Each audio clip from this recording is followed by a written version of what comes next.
I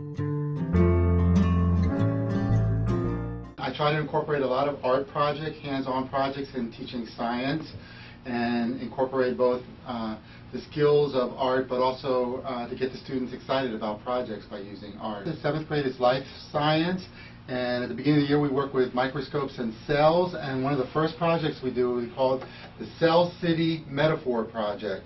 And what I do is after I teach the students about the parts of the cell, like the nucleus and the cell wall and the mitochondria, then I have to give them a short lesson on what a metaphor is, like rose being love and a dove meaning peace. And then we use the concept of metaphors of a city with the parts of a cell. So the nucleus would be the city hall, the cell wall would be a fence around the city, a construction site would be ribosomes, and it gives the students a chance to come up with the concept of metaphor plus to memorize the parts of the cell. And they really enjoy doing it, and they work very hard on it. And then also some students have taken it a step farther. Instead of using the concept of a city, they choose their own concept as a metaphor. This is the 7th grade food court is the nucleus. The information desk is the nucleus. This is a candy factory. The Cowboys' new stadium as a metaphor for the cell. This is Cell City Library. So we have the librarian as being the nucleus of the cell city as a gerbil cage.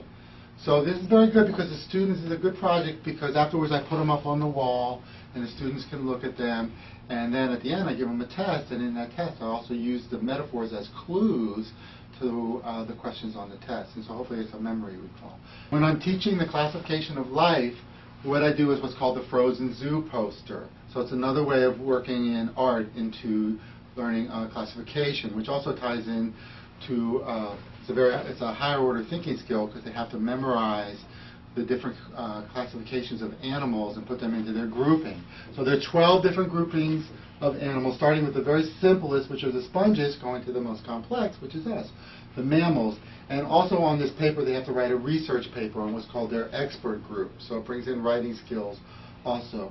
One project that I do with the 8th graders, which is physical science, is that I do what's called the CO2 car project. And it's not so much art as also construction, but it does involve a lot of imagination. So in our unit on velocity, where they have to use a lot of math formulas to calculate velocity and acceleration, the final result of that project is to build what's called a CO2 car. And what these are is they're small cars made out of wood that are powered by small cylinders of carbon dioxide. And they can, at the end of the unit, they race them. And it gives the students an artistic opportunity to use some of their artistic skills, plus it's a very good hands-on activity. So they learn about sandpaper and the types of sandpaper, and they learn about friction, and they have to research which design is the best for making the car go fastest.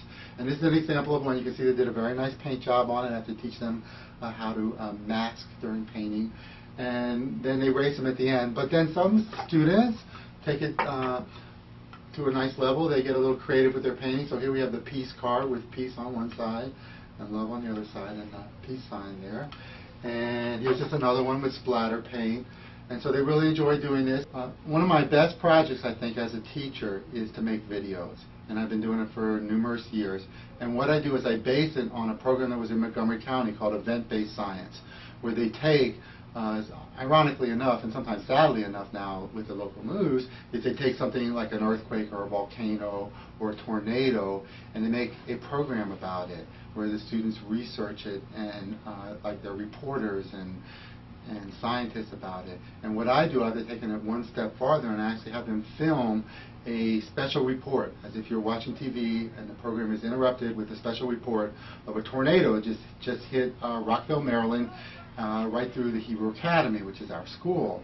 So in this day of media technology, it's a very good project for the students to use, and yet it also incorporates simple school skills as public speaking and doing research.